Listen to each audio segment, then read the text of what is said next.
Hi guys, welcome back to my channel. Hope आप सभी बहुत अच्छे से होंगे।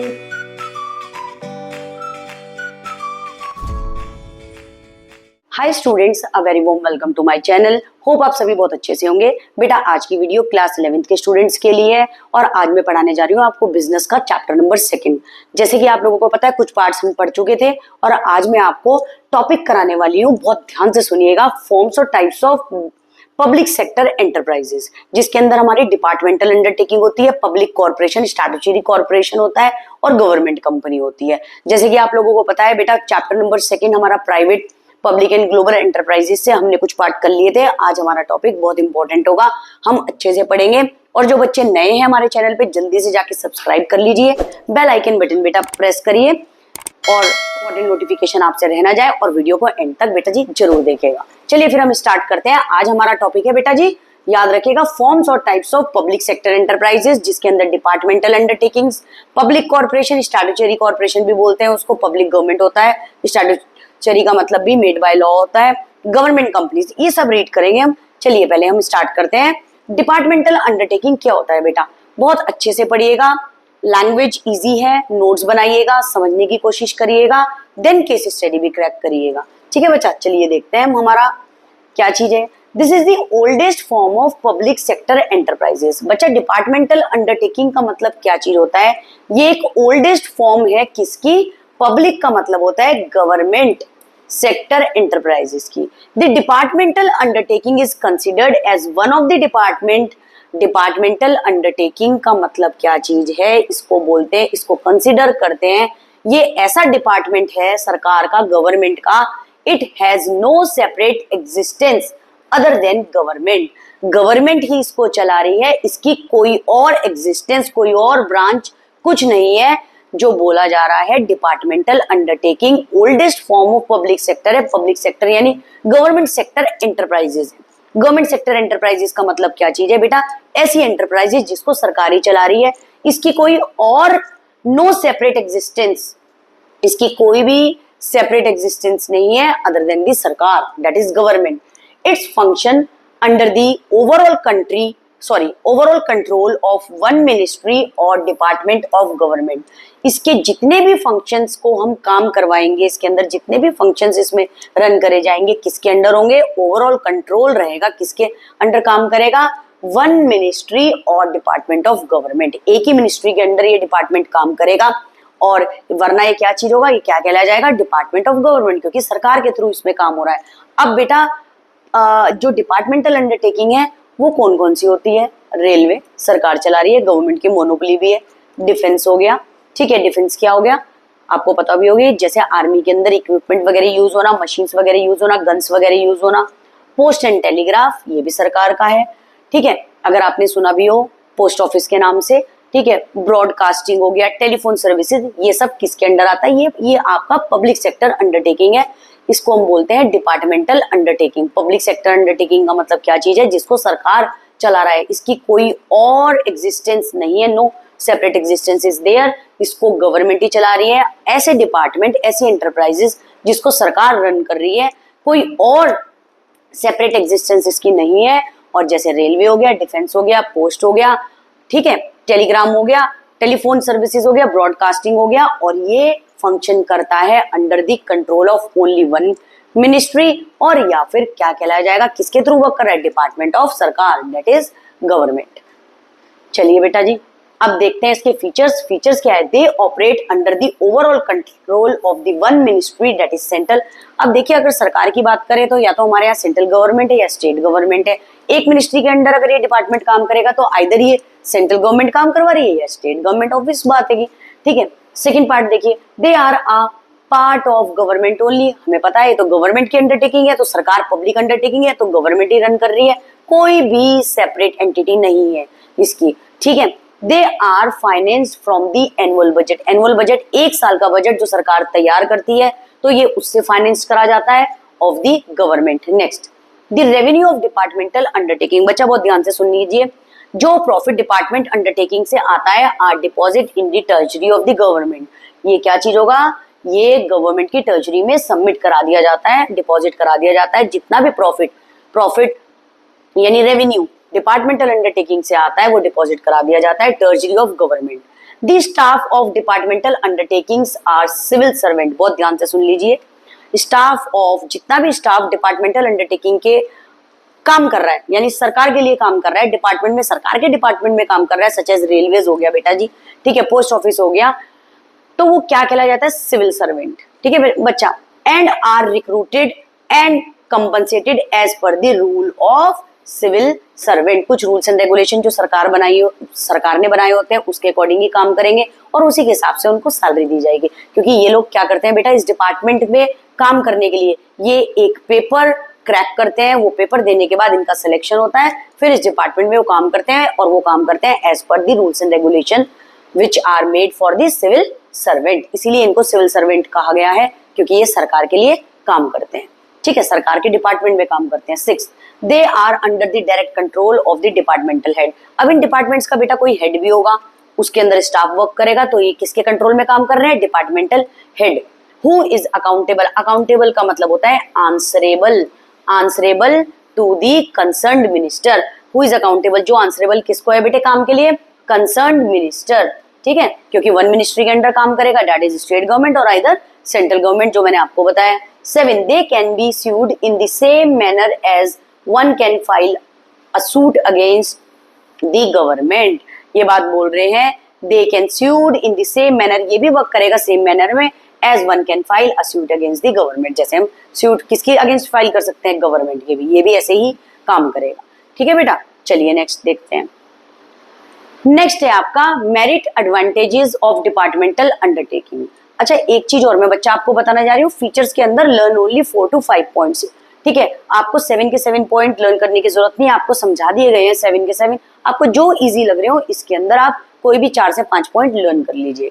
चले नेक्स्ट है आपका मेरिट्स, ठीक है। मेरिट्स और एडवांटेज क्या होता है, देखिए, easy formation, it is very easy to form a departmental undertaking as no registration is compulsory, इसमें रजिस्ट्रेशन करने के लिए कंपल्सरी नहीं है। Effective control, the control on departmental undertaking is very effective as it is direct and centralised, क्योंकि central government काम करवा रही है, गवर्नमेंट के अंडर काम हो रहा है, तो under the control of departmental undertaking बहुत ज्यादा इफेक्टिव है, क्योंकि ये कहीं ना कहीं सरकार चला रही है। ऑप्टिमम यूटिलाइजेशन ऑफ फंड, इसके अंदर जितना भी फंड है, जितना भी कैश है, जितना भी गवर्नमेंट बजट है, वो बहुत अच्छे से यूज करा जाएगा। There is proper utilisation of fund as financial matter are subject to ministerial sanction, budget, accounting and audit control. बच्चा जी बहुत अच्छे से सुनना, इसमें कह रहे हैं optimum utilisation of fund, fund का बहुत यूजफुल तरीके से यूज करा जाता है।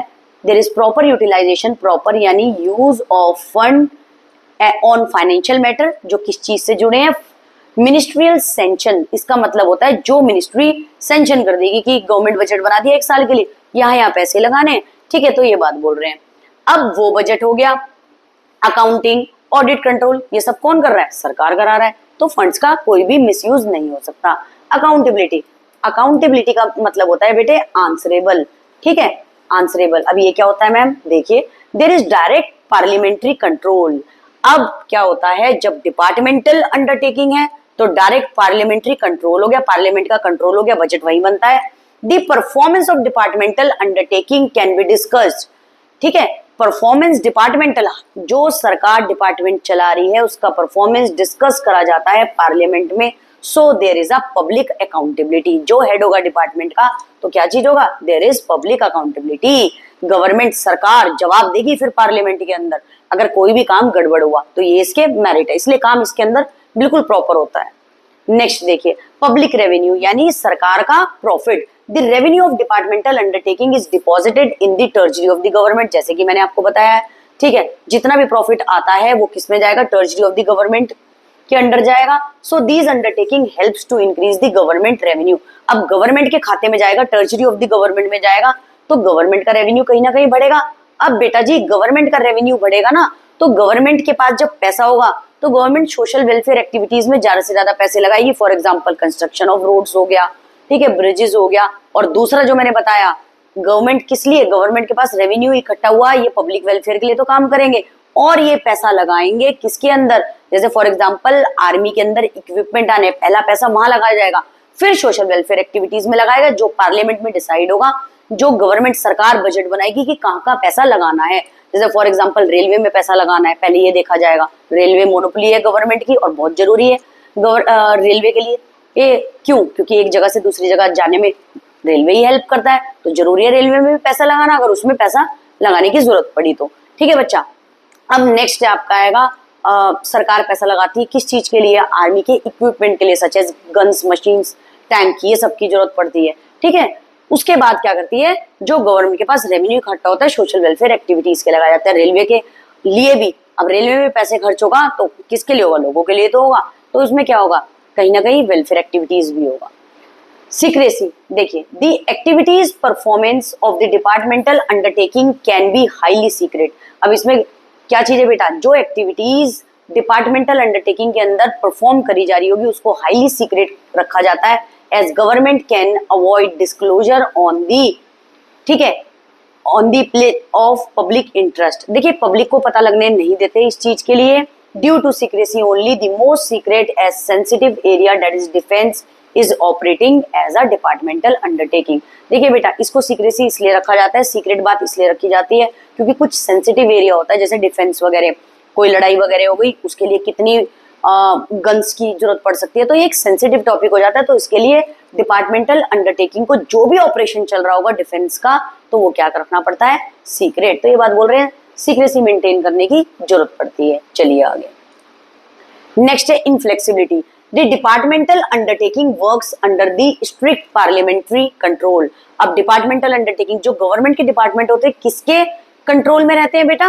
पार्लियामेंट्री के। This is too much interference of minister. इसका मतलब क्या चीज है? मिनिस्टर्स का टू मच इंटरफेरेंस होता है। ठीक है, ये हमारा डिमेरिट्स है, ये याद रखना। सॉरी, मैं आपको वो हेडिंग बोलना भूल गई। ये हमारे डिमेरिट्स और डिसएडवांटेज है। तो इनफ्लेक्सिबिलिटी क्रिएट कर देती है। इनफ्लेक्सिबिलिटी का मतलब ये क्या है? कोई भी डिसीजन अपने आप नहीं ले सकते हैं, ठीक है, सरकार, क्योंकि सरकार के जितने भी डिपार्टमेंट है वो अंडर स्ट्रिक्ट कंट्रोल किसके काम कर रहे हैं? पार्लियामेंट्री के। This is too much interference of ministers and top officials. It is treated as one of the government office, क्योंकि ये ट्रीट करा जाता है कि गवर्नमेंट के ऑफिस है।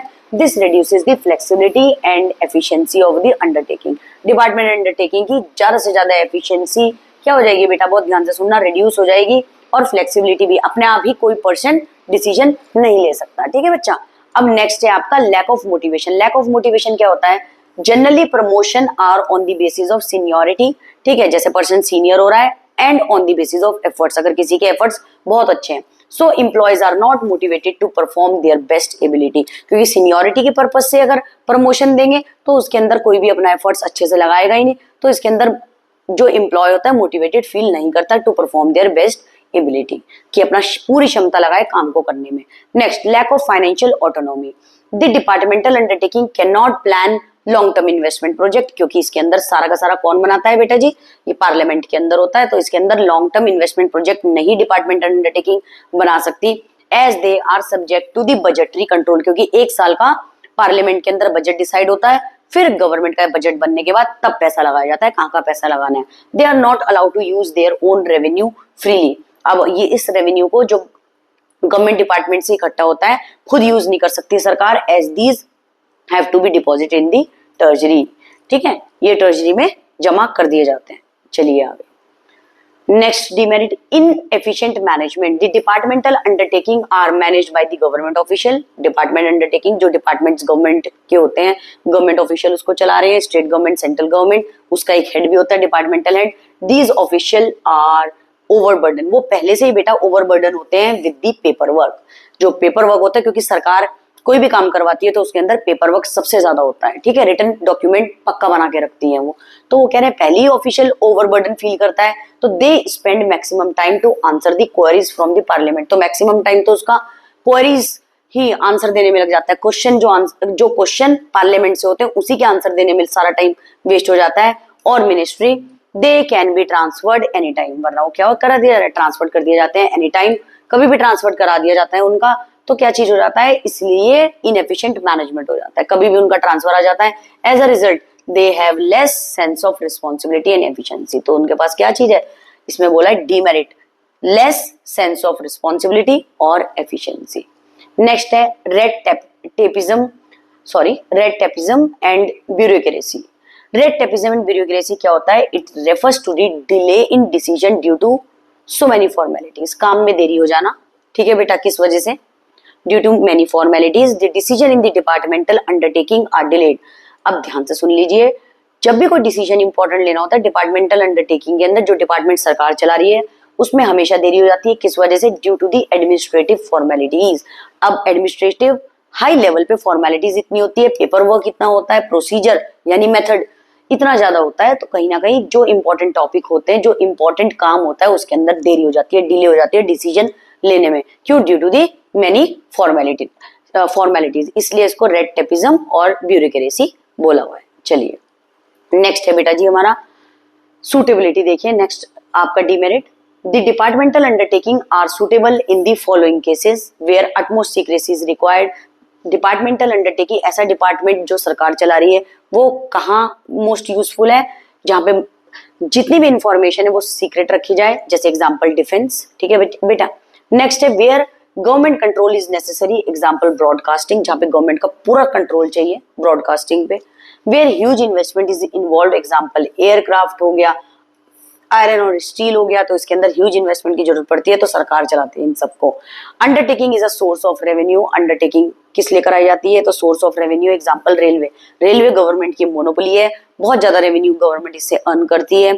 ठीक है बेटा, और वो सब पे कहाँ लगाया जाता है? जो गवर्नमेंट का बजट बनता है 1 साल का। चले आगे देखें बेटा, आप याद रखिएगा, अगर आप 3 मिनट्स और 3 डिमेरिट्स भी कर रहे हैं मोर देन एनफ हैगा। डिपार्टमेंटल अंडरटेकिंग अच्छा टॉपिक है, उसको अच्छे से पढ़ लीजिएगा। नेक्स्ट है आपका पब्लिक कॉर्पोरेशन और स्टैट्यूटरी कॉर्पोरेशन। अब पब्लिक कॉर्पोरेशन और स्टैट्यूटरी कॉर्पोरेशन ये क्या होता है? जो सेंट्रल या स्टेट गवर्नमेंट चला रही हो, हमारे यहाँ 2 ही गवर्नमेंट वर्क करती है, स्टेट और सेंट्रल। ठीक है, अब ये ऐसी कॉर्पोरेशन जो लॉ से बनी हुई हो, ठीक है, उसको बोलते हैं हम क्या चीज? पब्लिक, यानी सरकार की कॉर्पोरेशन और स्टैट्यूटरी कॉर्पोरेशन। अब क्या होती है? Statutory corporation is a body corporate formed by a special act of parliament. ये किसने बनाया? पहले तो याद रखिएगा, कहाँ बनाया? स्पेशल एक्ट ऑफ पार्लियामेंट से बनाया। और बाय दी किसने बनाया? जो मैंने आपको बताया, सेंट्रल और स्टेट लेजिस्लेचर। ठीक है, यानी सेंट्रल और state government. It is financed by they, अब पैसा कौन लगाता है? सरकार यानी government. And it can arrange its own fund also, और अपने फंड्स भी खुद अरेंज कर सकते हैं। फॉर एग्जाम्पल इंडियन एयरलाइंस हो गया, एयर इंडिया हो गया, स्टेट बैंक ऑफ इंडिया हो गया बेटा, ठीक है, जो सरकार चला रही है। Life insurance corporation of India हो गया, फूड कॉर्पोरेशन ऑफ इंडिया हो गया, oil and natural gas corporation हो गया। तो ये सारी कॉर्पोरेशन किसके अंडर वर्क करती है? इसको बोलते हैं पब्लिक कॉर्पोरेशन, यानी सरकार की कॉर्पोरेशन। और statutory corporation which is made by the law, इसके अंदर अपने ओन फंड भी अरेंज कर सकते हैं, और it is financed bye the सरकार। और इसमें आप लर्न कर लीजिएगा, इसके अंदर इंडियन एयरलाइन, एयर इंडिया, कोई भी 4-5 लर्न करके लिख दीजिएगा कौन कौन से। अब देख लीजिए फीचर्स क्या हैं इसके। It is created by an act of parliament और सेंट्रल और स्टेट लेजिस्लेशन। मैंने आपको बताया क्रिएट कैसे करा हुआ है? एक्ट ऑफ पार्लियामेंट, पार्लियामेंट ने एक एक्ट बनाया है, जिसको कौन चला रहा है? या तो सेंट्रल और स्टेट लेजिस्लेचर यानी गवर्नमेंट। द पावर और objective and limitation of public corporation are defined in the act. इस एक्ट के अंदर जो एक्ट ऑफ पार्लियामेंट में, इसमें पावर्स कॉर्पोरेशन की, इसका ऑब्जेक्टिव, एम और लिमिटेशंस बता दी जाएगी। Next, it operates under control of central और स्टेट गवर्नमेंट, जैसे मैंने आपको बता दिया है। It is a separate legal entity, अपनी कोई भी इसको कॉपी नहीं कर सकता, सेपरेट लीगल एंटिटी है। It gets incorporated automatically when act is passed, अपने आप रनिंग में आ जाएगी जब एक्ट पास कर दिया जाएगा पार्लियामेंट में। It is managed by the board of directors who are nominated by the सरकार गवर्नमेंट। इसको मैनेज कौन करेगा बेटा जी? इसको मैनेज करेगा जो आपकी स्टैट्यूटरी कॉर्पोरेशन है, बोर्ड ऑफ डायरेक्टर्स जो नॉमिनेट सरकार ने करे हुए हैं। The public corporation has its own rules of recruitment. अब पब्लिक कॉर्पोरेशन के अंदर अगर कोई जॉब करने आएगा, कोई वर्क करने आएगा, तो its own rules of recruitment पे आएगा। एंड रेम्यूनरेशन यानी salary for its staff and employees भी कौन डिसाइड करेगा? Public corporation. Next, it enjoys administrative autonomy as it is relatively free from political interference. इसके अंदर कोई ये पॉलिटिकल इंटरफेरेंस नहीं होगा, तो एडमिनिस्ट्रेटिव ऑटोनॉमी जो काम दिया गया है उसको वो इंजॉय करते हैं करने में। The main motive of public corporation is service to general public, लोगों की सर्विस के लिए बनाया गया है। चलिए नेक्स्ट, बहुत इजी है बेटा। नेक्स्ट है मेरिट्स और एडवांटेज ऑफ पब्लिक कॉर्पोरेशन। ठीक है, इसको स्टैट्यूटरी कॉर्पोरेशन भी बोलते हैं बच्चा। देखिए पहला है एडमिनिस्ट्रेटिव ऑटोनॉमी। क्या होता है? A public corporation is able to manage its affair with independence and flexibility. इसका मेरिट क्या है? एडमिनिस्ट्रेटिव ऑटोनॉमी है। ये अपने ऑफिस को, अपने कॉर्पोरेशन को बहुत अच्छे से चला सकते हैं। A public corporation is able to manage its affair with independence, ठीक है, इंडिपेंडेंस दैट मीन्स फ्री होके काम कर सकते हैं और फ्लेक्सिबिलिटी है इसमें। Quick decision, a public corporation is relatively free from red tapism, किसी से पूछने की जरूरत नहीं है। इसके अंदर there is less file work, काम थोड़ा कम होता है, paper work, and less formalities to be completed before taking decision. Less formalities करनी पड़ती है, करनी तो पड़ती है लेकिन लेस फॉर्मेलिटीज, ठीक है, लाइक डिपार्टमेंटल अंडरटेकिंग में तो बहुत है। फिर है आपका service motive, the activities of public corporation are discussed in the parliament. Activities जो पब्लिक कॉर्पोरेशन में चल रही होती है वो डिस्कस करी जाती है पार्लियामेंट में। This ensures protection of public interest, ताकि पब्लिक इंटरेस्ट को प्रोटेक्ट करा जा सके, पब्लिक को प्रोटेक्शन दी जाए। Efficient staff, it can provide better facilities and attractive terms of services to staff. अब बेटा बहुत ध्यान से सुन लेना, ये बात बोल रहे हैं, it can provide better facilities and attractive term of service to staff दी जाएगी to secure efficient and working from its staff, ठीक है बच्चा। नेक्स्ट है आपका professional management. Its board of director consist of, अब बहुत ध्यान से सुन लीजिए, प्रोफेशनल मैनेजमेंट कैसे मैनेज करते हैं इसके अंदर काम को, प्रोफेशनल मैनेजमेंट होता है। इसके अंदर board of director consist of the business expert होते हैं जो काम करते हैं, and also the representative of the various groups. Representative होते हैं जो वेरियस ग्रुप को रिप्रेजेंट करते हैं, सच एज लेबर, कंज्यूमर अलग होगा, नॉमिनेटेड बाय द सरकार। कौन नॉमिनेट करता है? सरकार, ठीक है बेटा। कोई भी 3 या 4 लर्न करिएगा इसके अंदर, ठीक है। अब नेक्स्ट आता है आपका डिमेरिट और disadvantage. Autonomy on paper only, जितना भी काम करा जाएगा वो पेपर पे करा जाएगी। The autonomy and flexibility of public corporation is only for namesake. Practically ministers, government official and political parties often interfere with the working of this corporation. पहले कहा गया था बेटा जी कि इसके अंदर कोई भी पॉलिटिकल पार्टीज इंटरफेयर नहीं करेगी। प्रैक्टिकली कहा जाए तो मिनिस्टर, गवर्नमेंट ऑफिशियल और पॉलिटिकल पार्टीज सभी इंटरफेयर करती है with the working of this corporation. Next, lack of initiative. Public corporation do not have to face any competition and are not guided by profit motive. इसका कोई profit motive नहीं होता, सरकार चला रही है। So the employee do not take initiative to increase the profit and reduce loss. कोई initiative नहीं लेते कि प्रॉफिट को बढ़ाओ और लॉस को रिड्यूस करो। The loss of public corporation are made good by the government. Loss of public corporation ज्यादा से ज्यादा सरकार ने करा है। Unfair practices, the governing board of public corporation में इंडल्ज इन अनफेयर प्रैक्टिसेस। ध्यान से सुन लीजिएगा, सबसे इंपॉर्टेंट पॉइंट है unfair practices. The governing board of a public corporation में indulge in unfair practices. It may charge unduly high price to cover up the inefficiency. ये क्या करते हैं? ये चार्ज कर सकते हैं हाई प्राइस अपने क्या कवर अप करने के लिए? इनएफिशिएंसी, जो वो काम नहीं कर रहे हैं, ठीक है बेटा। Suitability, the public corporation is suitable कहाँ? जहाँ पे वेयर अंडरटेकिंग रिक्वायर व्हाट, ये भी डिमेरिट है, याद रखना। Where undertaking require monopoly power, ठीक है, जहाँ पे मोनोपोली पावर की जरूरत पड़ती है। देखिए बेटा, इसका सेकंड पॉइंट है where undertaking require special power defined by the act. ये बात बोल रहे हैं जहाँ पे अंडरटेकिंग को स्पेशल पावर चाहिए होती है, जो डिफाइंड किसने करी हुई है? एक्ट ने। Where undertaking require regular grants from the government. अब क्या चीज है जिसमें इस अंडरटेकिंग के अंदर, जो कि आपकी पब्लिक कॉर्पोरेशन है, इसके अंदर किससे रेगुलर परमिशन लेनी पड़ती है काम करने की? सरकार से। Where the undertaking require appropriate combination of public accountability and operational autonomy. ये बात बोले, इस अंडरटेकिंग के अंदर require appropriate combination of public को भी आंसर यानी गवर्नमेंट आंसरेबल होगी, और ऑपरेशनल ऑटोनॉमी, ऑपरेशन यानी स्टाफ। नेक्स्ट है आपकी केस स्टडी। बहुत ध्यान से सुनिएगा, इस केस स्टडी को बहुत अच्छे से पढ़िएगा जब आप टॉपिक पढ़ लेंगे। देखिए, Indian railway is a part of railway minister. It is organised, financed and controlled by the railway minister. The finance are, अब बहुत ध्यान से सुनिए, Indian railway part of railway ministry है, ठीक है जी, रेलवे मिनिस्ट्री का पार्ट है। अब इसको ऑर्गेनाइज कौन कर रहा है? फाइनेंस कौन कर रहा है? और कंट्रोल कौन करना है? Railway minister. वन मिनिस्ट्री, सबसे पहले तो ये याद रखिएगा जो पढ़ाया था आपको। The finances are allocated from the सरकार, गवर्नमेंट ट्रेजरी, ठीक है, समझ रहे हो, गवर्नमेंट के अकाउंट में से फाइनेंस दिया जा रहा है। And whatever revenue it earns is deposit to the government treasury. Railway से जितना भी रेवेन्यू आएगा वो गवर्नमेंट के खाते में चला जाएगा। It is treated as a part of the government, ये ट्रीट करा जाएगा as a part of the government है। And even the appointment, recruitment and selection of employees is done in the same way as of the civil servant। अगर किसी बच्चे ने, बेटा याद रखिएगा, अगर टॉपिक रीड नहीं करा है तो आप केस स्टडी भी नहीं कर सकते। अगर टॉपिक आपने रीड आउट करेगा तो आपको पढ़ते ही समझ में आ रहा होगा हम किस चीज की बात कर रहे हैं। ठीक है, जो चीज इंपॉर्टेंट लगे पेंसिल लेकर के बैठिए केस स्टडी के अंदर, उसको मार्क करिए एंड देन क्वेश्चन रीड करिए। Name the type of public sector enterprises railways consider, एक मिनिस्ट्री है। ठीक है, इसके अंदर बेटा बहुत ध्यान से देखिएगा, whatever revenues earn deposit to the government treasury हो गया, फाइनेंस कौन एलोकेट कर रहा है, गवर्नमेंट ट्रेजरी से आ रहा है और रेवेन्यू गवर्नमेंट ट्रेजरी में चला जाएगा। ठीक है, अब it is treated as a part of government and even appointment recruitment और selection of employees is done in the same way. Civil servant का नाम आ गया तो ये क्या हो जाएगा, डिपार्टमेंटल अंडरटेकिंग। अब what is the status of employees working in railway, they are considered as civil servant और गवर्नमेंट एम्प्लॉयज। क्या कहलाए जाएंगे, सिविल सर्वेंट और government employ.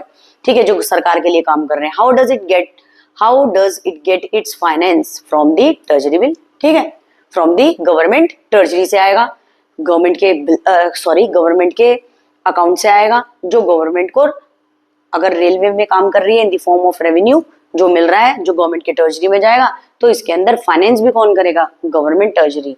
How does it do with its revenue? What does it do with its revenue? वो इस revenue के साथ क्या करेंगे, it is deposit in the government treasury, जो आपको बताया है। अगर फाइनेंस करेंगे तो भी गवर्नमेंट ट्रेजरी से आएगा, अगर डिपॉजिट करेंगे, अगर वहां से अच्छा रेवेन्यू मिला तो कहाँ कर देंगे, डिपॉजिट किसमें करना होता है, गवर्नमेंट ट्रेजरी। ध्यान से बैठ के इस केस स्टडीज को पढ़ना, आप बहुत अच्छे से सारी केस स्टडी क्रैक कर लोगे।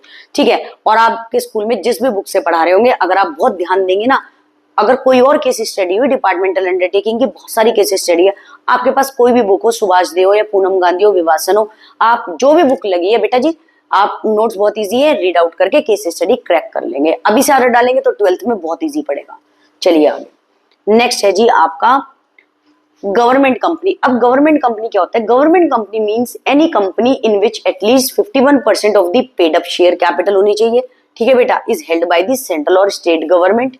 अब गवर्नमेंट कंपनी क्या होगी, जिसमें at least 51% of the paid up share capital is held by the central और स्टेट गवर्नमेंट और पार्शली बाय सेंट्रल और स्टेट गवर्नमेंट। ठीक है, या तो क्या चीज होगा, 51% पेड अप शेयर कैपिटल कौन लगाएगा, सेंट्रल और स्टेट गवर्नमेंट, या फिर पार्शली या तो सेंट्रल या फिर state government. The government companies are governed and ruled by the provision of companies act 2013। ये जो आपकी गवर्नमेंट कंपनी है उसको कौन रूल कर रहा है, कौन चला रहा है, bye the provision of company act 2013, like any other registration company. जैसे और अदर रजिस्ट्रेशन कंपनी चल रही थी और ये किसके अकॉर्डिंग चल रही है, rules by the provision of the company act 2013। For example steel authority of India, state trading corporation, Hindustan machine tool, ये सब कौन सी कंपनी है, गवर्नमेंट कंपनी है। ठीक है बेटा, अब नेक्स्ट है आपका फीचर्स ऑफ गवर्नमेंट कंपनीज। पहला registration, the government company get incorporated under the companies act 2013 के company incorporated under the company act 2013। All the provision of companies act are applicable on the government company, way government can exempt it from some provision by passing a special resolution. अगर government चाहे कभी भी क्या चीज कर सकती है, exempt कर सकती है इसको स्पेशल रेजोल्यूशन पास आउट करके। Ownership, the government company is Holi और पार्शली ओन का मतलब होता है रन बाय द गवर्नमेंट, सरकार चला रही है। The share capital of this company is run by the government of India in the name of president. Share capital of this company कौन रन कर रहा है, सरकार, the government of India in the name of president. Management, the government company is managed by the board of directors. देखिए जो सरकार company चला रही है इसको कौन मैनेज कर रहा है, board of directors, who are nominated by the सरकार, जो गवर्नमेंट ने नॉमिनेट करा है, and other shareholders. The government has the authority, government को पूरी अथॉरिटी है to appoint majority of the directors, कि वो क्या अपॉइंट करे, मेजोरिटी ऑफ द डायरेक्टर्स। चले नेक्स्ट देखिए बेटा, नेक्स्ट है आपका फीचर्स ऑफ गवर्नमेंट कंपनीज और बीएचएल। फीचर्स क्या होगा, special legal entity, the government company has a separate legal existence, it can buy and sell property in its own name. ठीक है बेटा, ये बाय कर सकता है, सेल कर सकता है प्रॉपर्टी अपने नाम पे। It can enter into the contract by it's own name. ठीक है, ministerial control, a government company is subject to ministerial control, government company ministerial control के अंडर वर्क करेगी। दे considered ministry makes appointment of directors, ये consider करा जाता है ministry जो होगी इसके अंदर अपॉइंटमेंट करेगी किसका, डायरेक्टर्स का, जो करेंगे वेरियस थिंग्स। द मिनिस्ट्री में issue direction and can assume the overall supervision of the undertaking. इनका काम क्या होता है, द मिनिस्ट्री में इशू करते हैं डायरेक्शन यानी गाइडलाइंस और एज्यूम करते हैं ओवरऑल सुपरविजन कौन करेगा, ये आपकी गवर्नमेंट अंडरटेकिंग। नेक्स्ट है financial autonomy. The government company enjoys borrowing powers, it can raise capital by issue of various securities, it is free to use its revenue for the growth and expansion of the company. Freely use कर सकते हैं revenue, profit और growth and expansion of the company के लिए। ठीक है बेटा। Next है आपका, नेक्स्ट फीचर्स देखिए, efficient staff. The recruitment and remuneration of the employees of government company is independently decided by the government company itself, they are not govern by the service rule. Service rule से govern नहीं करा जाएगा। ठीक है। और इसमें accountability, accountability का मतलब होता है answerable. The government companies are accountable, that is answerable. किसको होंगे वो, टू द मिनिस्टर्स और द डिपार्टमेंट कंसर्न।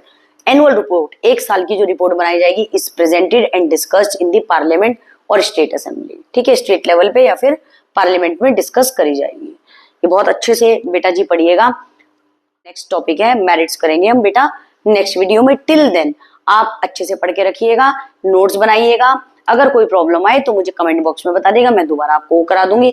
और आपके हाफ ईयरली एग्जाम भी आने वाले हैं होपफुली, और किसी स्कूल में चल भी रहे होंगे। होपफुली आपको ये वीडियो अच्छी लगे और आपके काम भी आए। इस वीडियो को फ्रेंड्स के साथ भी शेयर करिएगा, एंड तक जरूर देखिएगा। Thank you so much.